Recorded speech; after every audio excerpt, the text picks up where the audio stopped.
বাংলাদেশকে নিয়ে একের পর এক গুরুত্বপূর্ণ পদক্ষেপ নিচ্ছে ভারত। আপনারা জানেন, প্রথম আলোর অফিস এবং ডেইলি স্টারের অফিস সম্পূর্ণভাবে আগুনে পুড়িয়ে দেওয়ার পর বাংলাদেশের পক্ষ থেকে একাধিক ভারতের হাই কমিশনারের যে অফিস আছে সেগুলোকে কিন্তু টার্গেট করা হয়। ঢাকা, রাজশাহী, চট্টগ্রাম, খুলনা বিভিন্ন জায়গায় ভারতীয় ইনফ্রাস্ট্রাকচারের উপর কিন্তু আঘাত করতে চেয়েছিল ইসলামিক মৌলবাদীরা।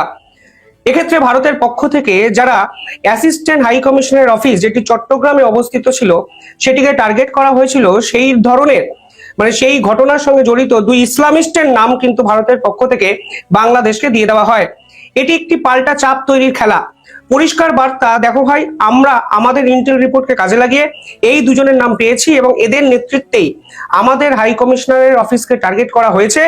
এবার তোমরা ব্যবস্থা নাও। যে তথ্য সামনে এসেছে সেখানে বলা হচ্ছে একজনের নাম মিস্টার ফারহাদ, যিনি হেফাজতে ইসলাম বাংলাদেশের সদস্য এবং বুঝতেই পারছেন উগ্র ইসলামপন্থী একটি সংগঠন, যার নেতৃত্বে জামাত আছে। জামাত এই ধরনের অসংখ্য প্রক্সি সংগঠন তৈরি করে গ্রাউন্ড রিয়েলিটি ডমিনেশন বাড়ানোর জন্য, এবং এরা মাঠে ময়দানে অ্যাক্টিভ এই ধরনের উগ্রপন্থায় বিশ্বাস করে এবং এদেরকে কাজে লাগিয়ে ভারতের বিপক্ষে চাপ তৈরির খেলা কিন্তু জামাত করছে, তা কিন্তু আজকে সকলেই বুঝতে পারছেন। অন্যজনের নাম সালাউদ্দিন আমার, তিনি বাংলাদেশের উগ্র ছাত্র নেতা, কিছুটা হাদির মতোই, যিনি কথায় কথায় ভারত বিরোধী কথাবার্তা বলেন। প্রধানত এই দুই ব্যক্তির যে সম্মিলিত প্রয়াস, এর ফলে 1000 জন ছাত্র জনতা তারা কিন্তু এই হাই কমিশনের অফিসকে আক্রমণ করেছিল। এবার ভারতের সামনে দুটো অপশন ছিল। ভারত সবকিছু ভুলে নতুন করে সম্পর্ক রিভাইভ করতে পারতো, নয়তো অ্যাসিস্ট্যান্ট হাই কমিশনার যাকে আক্রমণের আওতায় নিয়ে আসা হয়েছিল তাকে ফিরিয়ে আনতে পারতো। দেখুন, ভারত এবার যে পদক্ষেপ নিয়েছে তাতে একটা জিনিস পরিষ্কার, কোনো অবস্থাতেই বাংলাদেশের এই পরিস্থিতিকে হালকাভাবে নেওয়ার প্রয়োজনীয় অনুভব করছে না ভারত। তথ্য বলছে ভারতের যে অ্যাসিস্ট্যান্ট হাই কমিশনার, তাকে কিন্তু ভারত 24 ঘন্টার মধ্যে দেশে ফিরিয়ে নিয়েছে এবং এই প্রধানত ফিরিয়ে নেওয়ার বিষয়টি হয়েছে বেলোনিয়া বর্ডার ত্রিপুরা দিয়ে।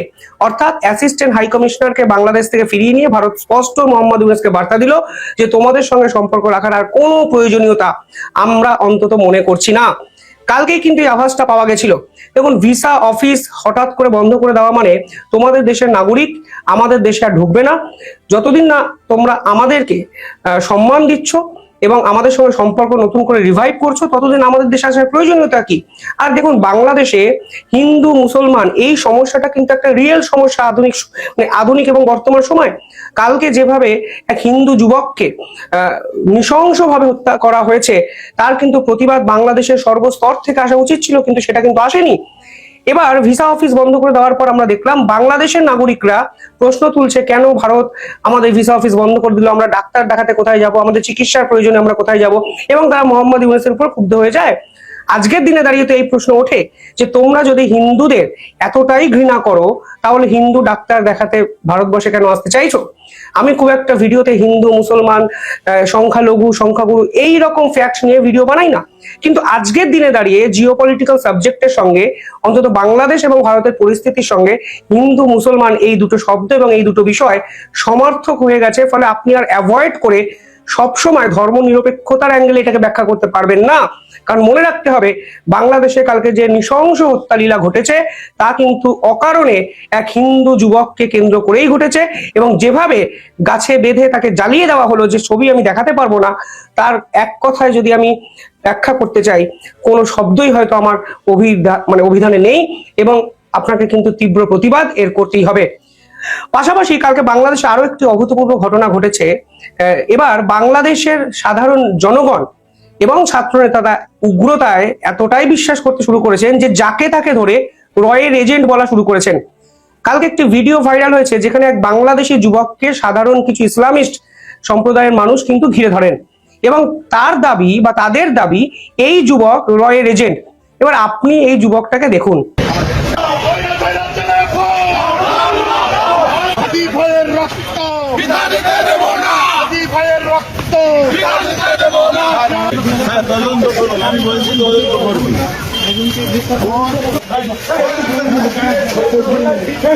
এবার আপনারা বলুন, এই শান্ত শিষ্ট নিপাত ভদ্রলোক যিনি নিজেও পুলিশকে বলছেন, স্যার আপনি আমার বিষয়ে তদন্ত করুন, আমাকে রয়্যাল এজেন্ট বলে মারা হচ্ছে। ফলে এই ধরনের বালখিল্য অ্যাটিটিউড বাংলাদেশের সর্বস্তরে যে ছড়িয়ে পড়েছে তা কিন্তু আমরা দেখতে পেলাম। এবং আলটিমেটলি হাদিকে হত্যা করা নিয়ে বাংলাদেশের সামাজিক স্তর এতটাই আতঙ্কিত এবং এতটাই ভীত সন্ত্রস্ত যে তারা বুঝতেই পারছেন না ভারত কি করছে, ভারতের গোয়েন্দারা নাকি করছে, বা কে এই ধরনের হত্যালীলা বাংলাদেশে ঢুকে করছে। তারা কিন্তু পুরো বিষয়টাতেই অত্যন্ত কনফিউজড, এবং কনফিউজড বলেই যাকে তাকে ধরে রয়্যাল এজেন্ট বানিয়ে দেওয়ার একটা প্রবণতা বাংলাদেশে আমরা দেখলাম। উল্টে ভারত তার অ্যাসিস্ট্যান্ট হাই কমিশনারকে ফিরিয়ে নিয়ে বার্তা দিয়ে দিল, ভাই কোনো সম্পর্ক নয়, তোমরা কিন্তু তোমাদের নিজেদেরকে ঠিক করো, তারপর হাই কমিশন অফিস হবে, কমিশনার যাবে, ভিসা অফিস খুলবে, তোমরা আসবে, আমরা যাব, ডিপ্লোম্যাটিক চ্যানেল ওপেন হবে, লাউড অ্যান্ড ক্লিয়ার। পাশাপাশি আরো একটা ইম্পর্টেন্ট বিষয়, কালকে বাংলাদেশের এই পুরো পরিস্থিতিটা নিয়ে ভারতের যে বিদেশ মন্ত্রক, তার যে স্ট্র্যাটেজিক কমিটি আছে, সেই কমিটি কিন্তু নিজেদের মধ্যে আলোচনায় বসেন। এই কমিটির মাথায় কিন্তু আছেন শশী থারুর, কংগ্রেস নেতা শশী থারুর। সেই কমিটি ভারত সরকারকে 33টি আলাদা আলাদা রেকমেন্ড করে বর্তমান ভারত বাংলাদেশ সম্পর্ক নিয়ে। আপনারা যদি চান, আপনারা যদি কমেন্টে বলেন, আমি 33টা পয়েন্ট জিস্ট করে আপনাদেরকে শোনাবো, এবং তাহলেই আপনারা প্রাথমিকভাবে বুঝতে পারবেন যে এই কমিটির সুপারিশ এবং ভারত সরকার কিভাবে ভবিষ্যতে বাংলাদেশকে নিয়ে এগোতে চাইছে। উল্লেখযোগ্য বিষয় হলো, বর্তমান এই সমস্যায়, মানে এই সমস্যার জর্জরিত একটা সময়ে এখানে বাংলাদেশ সমস্যাকে এই কমিটি বলেছে সব থেকে স্ট্র্যাটেজিক চ্যালেঞ্জ। অর্থাৎ এই মুহূর্তে বাংলাদেশকে নিয়ে কি করবে সেটা কিন্তু ভারতের কাছেও একটা বড় স্ট্র্যাটেজিক চ্যালেঞ্জ। এই জন্যই কারণ দিনের পর দিন আমরা বাংলাদেশের সঙ্গে সম্পর্ক ভালো রেখেছি, হঠাৎ করে সবকিছু ছেড়ে ছুড়ে ছিন্ন বিচ্ছিন্ন হয়ে গিয়ে নিরবিচ্ছিন্ন একটা দ্বীপে চলে যাওয়া, এটা নিঃসন্দেহে ডিপ্লোম্যাটিক স্তরে কিন্তু অত্যন্ত চ্যালেঞ্জিং একটা কাজ।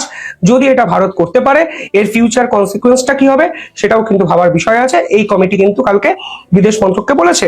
পাশাপাশি এই মুহূর্তে দাঁড়িয়ে বাংলাদেশে বর্তমান যে পরিস্থিতি, যে বিশৃঙ্খল এবং নৈরাজ্যের যে চিত্র আমরা দেখছি, তা কখনোই যুদ্ধের দিকে নিয়ে যাবে না, তা কিন্তু এই কমিটি মনে করছে। কারণ বাংলাদেশের সঙ্গে যুদ্ধ করা ভারতের মানায়ও না, 2 মিনিটের খেলা। এবং এই পুরো বিষয়টিকে যুদ্ধের দিকে নিয়ে কে যেতে চাইছেন? মোহাম্মদ ইউনূস নিয়ে যেতে চাইছেন, কারণ তিনি নির্বাচনটি ছলে বলে কৌশলে পেছাতে চাইছেন। এই মুহূর্তে যুদ্ধের মতো কিছু একটা জিনিস তৈরি করা মানে তিনি বাংলাদেশে সাধারণ মানুষের মনে সেই ভারত বিরোধী আবেগকে আবার সুড়সুড়ি দিতে পারবেন এবং আরো কিছুদিন ক্ষমতায় থেকে যেতে পারবেন, এবং ছাত্র নেতারা এই রকম উগ্রতার সঙ্গে দাপিয়ে বেড়াতে পারবেন।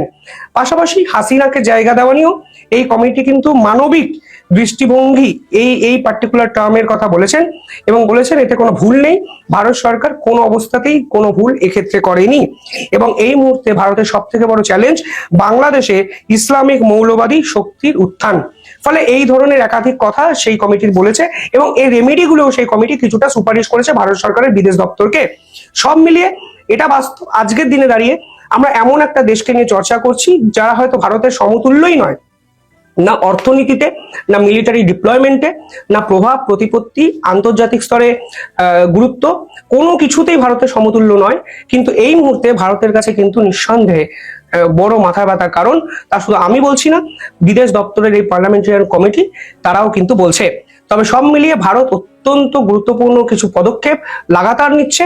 কালকে মিজোরামের সেনাঘাটির পাশাপাশি আজকে হাই কমিশনারকে ফিরিয়ে নেওয়া, অন্তত বাংলাদেশের সঙ্গে ভারতের যে চ্যানেলগুলো আস্তে আস্তে ক্লোজড চ্যাপ্টার হয়ে যাচ্ছে, তা কিন্তু পরিষ্কার হয়ে যাচ্ছে। বাংলাদেশ আজকে এই স্মরণকালের ইতিহাসে সবচেয়ে খারাপ একটি সময় অতিক্রম করছে। 1971 সালে আমরা যুদ্ধ করেছিলাম বিদেশিদের বিরুদ্ধে, আমরা যুদ্ধ করেছিলাম পাকিস্তানি দখলদারদের বিরুদ্ধে, এবং আমাদের সেই যুদ্ধের একটা গন্তব্য ছিল, সেখানে একটা গতি ছিল, একটা নীতি ছিল, একটা আদর্শ ছিল। সেই নীতি, আদর্শ, গতি এবং গন্তব্য দিয়ে আমরা 1971 26 মার্চ থেকে 16 ডিসেম্বর পর্যন্ত যুদ্ধ করে একটি স্বাধীন দেশ তৈরি করেছিলাম। সেই স্বাধীন স্বদেশ তৈরির ক্ষেত্রে আমাদের যে সহযাত্রী ছিলেন তারা ছিলেন ভারতীয় উপমহাদেশ, অর্থাৎ ভারত মহাদেশ। অর্থাৎ ভারত আমাদেরকে অস্ত্র দিয়েছে, অন্ন দিয়েছে, ট্রেনিং দিয়েছে, নিজেদের সীমান্ত খুলে দিয়ে নিজের দেশে আশ্রয় দিয়েছে।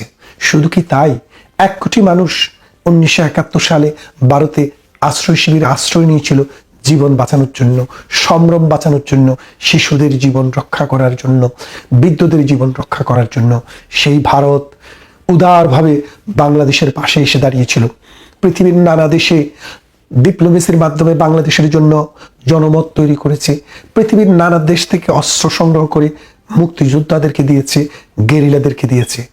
সেই ভারত গত 53 বছরে বাংলাদেশের একটি কণা মাটিও দখল করার চেষ্টা করেনি এবং দখল করেনি। উপরন্ত ভারতের সাথে 74 সালে ইন্দিরা মুজিব একটি চুক্তি হয়েছিল যে সীমান্তে যে ছিটমহল আছে সেই ছিটমহলগুলোর বিনিময়ের জন্য। 54 বছরের মধ্যে 50 বছর কেটে গেলেও এই চুক্তিটি বাস্তবায়িত হচ্ছিল না। পরবর্তীতে এই মোদী সরকার শেখ হাসিনার সাথে এই সমঝোতা করে সেই চুক্তিটি বাস্তবায়িত হলো। ভারত তার 1500 হেক্টর জায়গা বাংলাদেশকে বেশি ছেড়ে দিয়েছে, দিয়ে এই সমস্যার সমাধান করেছে। শুধু কি তাই, হার্ডিঞ্জ ব্রিজের নিচ দিয়ে তখন ট্রাক চলতো, গঙ্গা আর বুকে পানি নেই। সেই পানির জন্য যে হাহাকার, আমরা বিএনপিকে, বাসানির দলকে, ওই মামুনুল হকের বাপকে দেখেছি পারাক্ষা অভিমুখে লং মার্চ করে, কিন্তু পানি আর আসে না।